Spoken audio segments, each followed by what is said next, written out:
Hello friends, आपका अपने इस यूट्यूब चैनल पर हार्दिक स्वागत है। आज का टॉपिक बहुत ही इंटरेस्टिंग होने वाला है और हमारे उन साथियों के लिए है जो कि नए नए ज्वाइनिंग लेंगे टीआरई 3 के एग्ज़ाम से। मतलब टीआरई 3 से वो सेलेक्ट होंगे, बीपीएससी टीआरई 3 का एग्ज़ाम दिए हैं, सेलेक्ट होंगे और वे जब पहली बार जॉब पर आएंगे तो पहली मंथ की सैलरी उनकी कितनी आएंगी, आज इसी पर बात होने वाला है। तो मैंने आपकी स्क्रीन पर भी वो लगा दिया है जो भी कैलकुलेशन है, और मैंने यहाँ पे लिख भी रख लिया है। तो मैं आपको यहाँ से समझाऊंगा, आपको वहाँ से समझ में आ जाएगा। साथ ही वो भी बताऊंगा कि फर्स्ट इंक्रीमेंट के बाद, मतलब जब पहला इंक्रीमेंट लगता है 1 साल पर, 6 महीना से ज़्यादा हो जाने के बाद जो भी आपका नज़दीक होता है, जैसे 6 महीना बीत गया तो आपका जुलाई अगर नज़दीक होगा तो जुलाई में ही लग जाता है, और अगर आपका जनवरी नज़दीक में होगा तो जनवरी में आपका फर्स्ट इंक्रीमेंट लगता है। यानी 6 महीना से ज़्यादा आपका सर्विस जब हो जाएगा तो उसके बाद चाहे जुलाई पहले आए या आप जनवरी पहले आए, जो भी पहले आएगा उसमें आपका फर्स्ट इंक्रीमेंट लगता है। और उस फर्स्ट इंक्रीमेंट के बाद यानी बेसिक पे में आपके 3% की बढ़ोतरी के बाद आपकी सैलरी कितनी होगी, उस पर भी हम चर्चा करने वाले हैं। तो ये वीडियो काफ़ी इंटरेस्टिंग है। अपने नए दोस्तों के साथ शेयर कीजिएगा ताकि उनको एक नई उमंग और नया जोश मिलेगा, ताकि वो टीआरई 4 की तैयारी में लग सके और टीआरई 4 के थ्रू वो एक नया अपने अंदर परिवर्तन ला करके और एक अच्छे तरीके से जॉब ले सके। क्योंकि बीपीएससी टीआरई 3 में जिन्होंने पेपर दे दिया है अब उसका कुछ किया नहीं जा सकता है। अब जो है केवल और केवल वेट करना है, तो एक इंतजार करना है और रिजल्ट का, और रिजल्ट के बाद आपको ये चेहरों पर खुशी होगी क्योंकि आपकी सैलरी इतनी मिलने वाली है। तो चलिए हम बताते हैं। और जिनका आप जो टीआरई 4 में बैठने वाले हैं वो लोग के पास वीडियो शेयर कर दीजिएगा, जिससे उनको पता चलेगा, एक मोटिवेशन के तौर पर काम करेगा। और मैं आपको बताऊंगा कि आपको टीआरई 4 में कैसे आपको मार्क्स लाने। इसके जो पिछला वीडियो था वो मेरा इसी पर था कि आपको क्या पढ़ना है। लास्ट में हम आपको थोड़ा सा ब्रीफ में बता भी देंगे। तो चलिए सबसे पहले आते हैं कि आपकी सैलरी होगी कितनी। देखिए, जो अभी हमारी जो सैलरी है, अभी मेरी जो है 53% डीए के बाद जो है अभी मेरा फर्स्ट इंक्रीमेंट नहीं लगा है क्योंकि मैं टीआरई 2 से सिलेक्टेड हूँ। तो मैं फरवरी में ज्वाइन किया था, और फरवरी में ज्वाइन करने के बाद जुलाई जो है सिर्फ और सिर्फ 4 महीना ही हुआ था, तो 6 महीने से ज़्यादा नहीं हुआ था, तो इसलिए फर्स्ट इंक्रीमेंट मेरी जुलाई में नहीं लगी थी। अब मेरी फर्स्ट इंक्रीमेंट जो है वो जनवरी में लगेगी। तो मैं आपको तब भी बताऊंगा बीपीएससी टीआरई 1 टीआरई 2 में कितना मिल रहा है फर्स्ट इंक्रीमेंट के बाद। तो सबसे पहले मैं आपको बताता हूँ कि जो बच्चे टीआरई 3 से नया नया चुन करके नया नया जॉब में आएंगे, मतलब उनकी पहली सैलरी क्या होगी जो बीपीएससी टीआरई 3 पर चुन करके आएंगे। तो चलिए ये स्लैब आपके स्क्रीन पर दिख भी रहा होगा, और अगर नहीं दिख रहा है तो आप उसको सुन लीजिए। अगर आप प्राइमरी में सेलेक्ट होते हैं तो आपको बेसिक पे जो होता है वो 25,000 होता है। अगर आप 6 to 8 में सेलेक्ट होते हैं तो बेसिक पे आपका 28,000 होता है। अगर आप 9 10 में सेलेक्ट होते हैं तो आपका बेसिक पे 31,000, और अगर आप 11 12 में यानी पीजीटी में अगर आप सेलेक्ट होते हैं तो आपका बेसिक पे 32,000 होता है।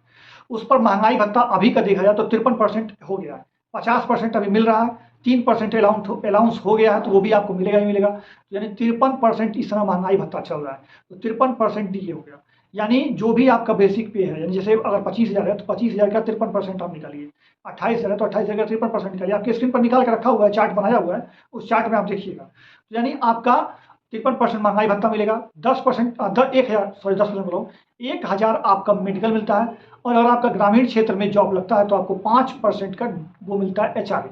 तो 1,000 मेडिकल, 53% डीए और 5% एचआरए, ये सारा जोड़ेंगे तो आप प्राइमरी में, अगर आप अभी बीपीएससी टीआरई 3 से सेलेक्ट होकर के आएंगे तो 40,500 ये ग्रॉस पेमेंट होता है। लेकिन इतना आपको मिलेगा नहीं, क्योंकि आपका एनपीएस भी कटेगा, क्योंकि आपका जो कुछ पैसा होता है वो पेंशन के रूप में जमा होता है।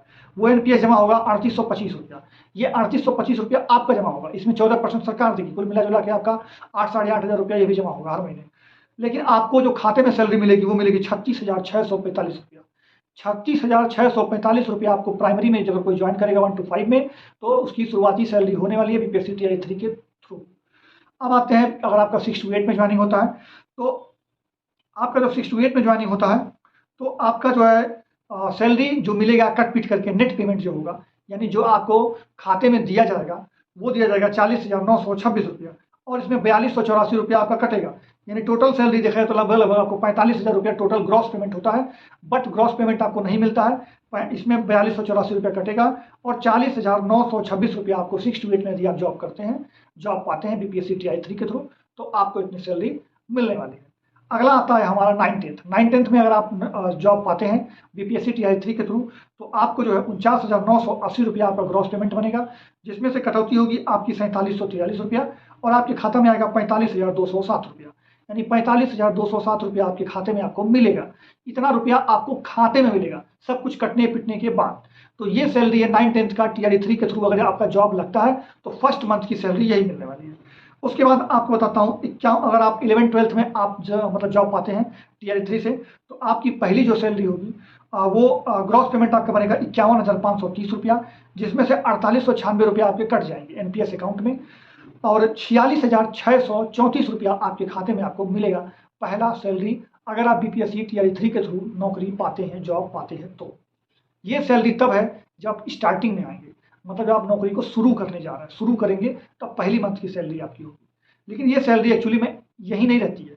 जब आप 6 महीने से ज़्यादा नौकरी कर लेंगे तो आपका या तो पहले जुलाई पड़े या फिर आपका जनवरी पड़े। तो जनवरी या जुलाई जो भी 6 महीने के बाद आपका पहले पड़ेगा, चाहे जनवरी पड़ जाए या जुलाई पड़ जाए, आपको बेसिक पे में 3% का इंक्रीमेंट मिलेगा। जैसे अगर आपका बेसिक पे 25,000 है तो आपका बेसिक पे बढ़ करके 25,750 रुपया हो जाएगा। अब उस पर डीए मिलेगा, उस पर एचआरए मिलेगा। और अगर आपके स्क्रीन पर वो दिख रहा होगा, अगर आपका बेसिक पे 28,000 है तब आपका उस बेसिक पे में 3% इंक्रीमेंट होगा और 28,840 रुपया आपके बेसिक पे बढ़ करके हो जाएगा।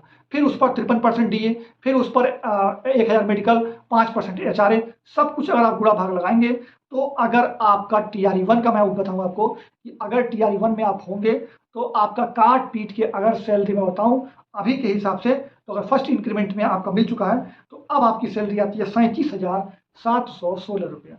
यानी जब आप ज्वाइन किए थे तब आपको सैलरी मिली थी 34,820 रुपया। 34,820 रुपया आपके साल भर पहले की सैलरी थी, और साल भर के अंदर ही आपको मिल रहा है 37,716 रुपया। यानी लगभग 3,000 रुपये आपके एक साल में ही बढ़ गए। 3,000 रुपये प्राइमरी वाले का, सिर्फ और सिर्फ प्राइमरी वाले का 3,000 रुपया एक साल में ही बढ़ गया। मिडिल में होंगे तो कम से कम 4,000 रुपये आपको बढ़ने ही वाला है। यानी अगर आप ज्वाइन करेंगे, मान लेते हैं अगर आप 40,000 पर ज्वाइन करते हैं, एक साल बाद जब आपका फर्स्ट इंक्रीमेंट लग जाएगा तो आपकी सैलरी कम से कम 44,000 होने वाली है। यानी फर्स्ट सैलरी के बाद, फर्स्ट इंक्रीमेंट के बाद आपकी सैलरी कम से कम 4 से 5,000 बढ़ेगा। ये आप लिख करके रख लीजिए। तो ये मैंने जो बताया है आपको एक ब्रीफ नॉलेज था, आपको एक मोटिवेशन के तौर पर था कि आपकी सैलरी बनेगी। आप चाहें तो खुद भी सैलरी जोड़ सकते हैं। जोड़ने का तरीका सिंपल सा फंडा ये है, आपका बेसिक पे जो भी है वो 53% डीए, 1,000 मेडिकल और 5% एचआरए, ये सारा बेसिक पे पर ही रहेगा। बेसिक पे का ही 53%, बेसिक पे का ही 5% और 1,000 फिक्स है मेडिकल का। ये सारा जोड़ेंगे तो आ जाएगा ये ग्रॉस पेमेंट, और ग्रॉस पेमेंट में से आप 10% निकाल दीजिएगा एनपीएस का, और उसके बाद जो आपका पेमेंट आएगा वो नेट पे, जो आपके खाते में पैसा आता है, ऐसे ही कैलकुलेट करते हैं। उस हिसाब से अगर बताऊं जो टीआरई 2, टीआरई 1 वाले का तो छोड़ दिए, मैं टीआरई 1 वाले का बता दिया। टीआरई 2 से अगर आप सिलेक्शन लिए हैं फरवरी में, मान लेते हैं कि टीआरई 2 से आपने, मान लेते हैं कि आप टीआरई 2 से सिलेक्शन लिए हुए हैं फरवरी मंथ में, तो फरवरी मंथ में जब आप टीआरई 2 से सिलेक्शन लेंगे तो आपकी जो सैलरी थी, सबसे पहली सैलरी थी 38,882 रुपया। मतलब मेरी जो पहली सैलरी थी, मैं टीआरई 2 से आया हूँ, 6 to 8 में आया हूँ, तो 6 to 8 की सैलरी थी 38,882 रुपया। ये आपकी सैलरी थी, फर्स्ट सैलरी थी, जब एचआरए 50% था और डीए 50% था, एचआरए 4% हुआ करता था, तब की सैलरी थी पहली 38,882। फर्स्ट इंक्रीमेंट के बाद साल भर बाद मेरी जो सैलरी हो जाएगी, जहां तक मैंने कैलकुलेट किया है, जो खाते में मिलेगा 43,000, सुनिएगा ध्यान से, सॉरी 42,932 रुपया शायद मैंने जोड़ा था उसको, तो लगभग 43,000 मान लीजिए आप, 43,900 समथिंग जोड़ते, 44,000 रुपया। यानी 44,000 रुपया हमको मिलेगा जब मैं 1 जनवरी से जो है मेरी सैलरी उतनी हो जाएगी। 1 जनवरी से मेरी सैलरी लगभग 44,000 हो जाएगी, यानी 5 से 6,000 बढ़ा। तो आप इतना मान करके चलिए कि अगर आप जॉब में एक बार आ गए, साल भर अगर आप जॉब करेंगे, तो अगर प्राइमरी में भी अगर आप जॉब पाते हैं तो भी आपकी सैलरी कम से कम 4,000 साल में बढ़ जानी है। 3 से 4,000 तो बढ़ेगा ही बढ़ेगा, ये आपकी साल में बढ़ेगी। और जितने ही ज़्यादा पुराने होते जाएंगे सैलरी आपकी उतनी ही बढ़ती जाएगी। हर साल 3% आपको इंक्रीमेंट मिलेगा। डीए तो हर 6 महीने में 2 बार मिलता है, मतलब 6 महीने में 1 बार मिलेगा, साल भर में 2 बार मिलेगा। साल भर में 2 बार आपको डीए मिलेगा, आपको 1 बार इंक्रीमेंट मिलेगा, तो ये सारी सैलरी में ही तो जुड़ेगा, तो आपकी सैलरी दिन पर दिन बढ़ते ही जाएगी। शुरुआती सैलरी जो मैंने बताया, प्राइमरी का 36,645, और जो मिडिल का होगा 40,926, और आपका 9th-10th का होगा 45,207, और 11th-12th का होगा 46,634 रुपया। ये टीआरई 3 से जब आप सिलेक्शन पाएंगे तो ये आपकी पहली सैलरी रहने वाली है, जो आपके खाते में आएगी। तो उम्मीद करते हैं आपको सैलरी के बारे में मैंने पूरा जो बताया वो पूरा समझ में आ गया होगा। मैं आपको अपना यहाँ पर आपको पे स्लिप भी दिखा देता हूँ। पे स्लिप भी आपको आपकी स्क्रीन पर लग गया होगा, वो भी आप देख लीजिएगा कि कैसा होता है और कैसे इसमें कैलकुलेट होता है, तो वो भी आप देख सकते हैं। तो मैंने पे स्लिप भी आपको लगा दिया है अपना, ये मेरा खुद का पे स्लिप है, और ये सैलरी आपको मिलने वाली है। तो सैलरी बहुत है, कम नहीं है। मतलब आप बेरोजगार हो तो आप 1 भी रुपया नहीं पाते हैं, उसी के बाद जब आप सैलरी पाएँगे तो आपको एक बार में ही 40,000 हर महीने आपको मिलेगा, तो आपको अच्छा लगेगा। 40,000 45,000 जब आपको रुपया आपके खाते में आएगा तो आपको अच्छा लगेगा। इसी मोटिवेशन के साथ पढ़िए टीआरई 4 हो। अगर टीआरई 3 में आपका गड़बड़ हो गया है, बाय द वे आपको लगता है कि मेरा नहीं हो पाएगा, तो टीआरई 4 को मतलब बीट करने की कोशिश कीजिए। टीआरई 4 के लिए मतलब मैं आपको बताऊँ तो एससीईआरटी को आपको पढ़ना है। सिर्फ़ और सिर्फ़ आपको एससीईआरटी कवर कर लेना है मेरे भाई, आप सिलेक्शन ले लेंगे। केवल एससीईआरटी को घोर के पी जाइए, आप सिलेक्शन पा जाएँगे, गारंटी है। आपको दूसरा, तीसरा, चौथा, पाँचवाँ, 10वां कोई 75 किताब नहीं पढ़ने हैं। सिर्फ़ एससीईआरटी को उठाइए और उसको पढ़िए। इसके अलावा और कुछ मत पढ़िए। अगर आप उसका शॉर्ट नोट्स चाहिए तो मैं शॉर्ट नोट्स बनवाया हूँ। कुल 5 पीडीएफ है मेरे पास। 5 पीडीएफ का दाम मैंने 99 रुपए रखा है, क्योंकि उसको बनवाने में खर्च आते हैं और कुछ उसको भेजने का प्रोसेस भी होता है। तो ले देकर के वो खर्च उतने ही मैं आपसे लेता हूँ। उसमें 10-5 रुपया मैं एक्स्ट्रा लेता हूँ, तो मैं उसको नकारता नहीं हूँ। बट आपको 99 रुपए से कम में 5 पीडीएफ नहीं मिलने वाला।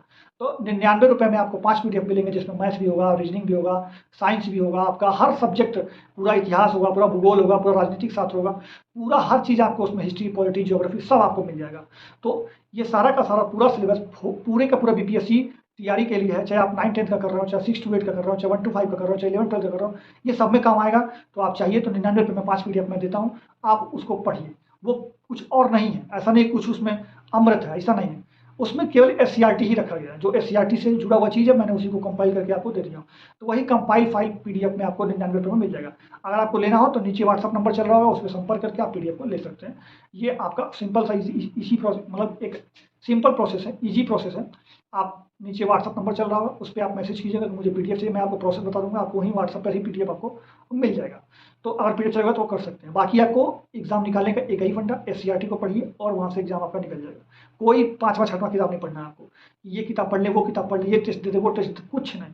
सिर्फ़ एससीईआरटी पढ़िए, जो बिहार बोर्ड में लगता है वही पढ़ना है। जहाँ तक की तैयारी करनी है वहाँ तक की किताब पढ़नी है, सीधा सा बात है। अगर आपको डिटेल जानना है क्या पढ़ना है क्या नहीं, तो इसके पहले मैंने जो मेरे चैनल पर वीडियो पड़ा हुआ है, आप उसको देख लीजिएगा, आपको पूरी बात समझ में आ जाएगी। और पीडीएफ चाहिए होगा तो व्हाट्सएप पे संपर्क कर लीजिएगा। मिलते हैं अगले वीडियो में, तब तक के लिए अपना ख्याल रखिएगा। जय हिंद, जय भारत,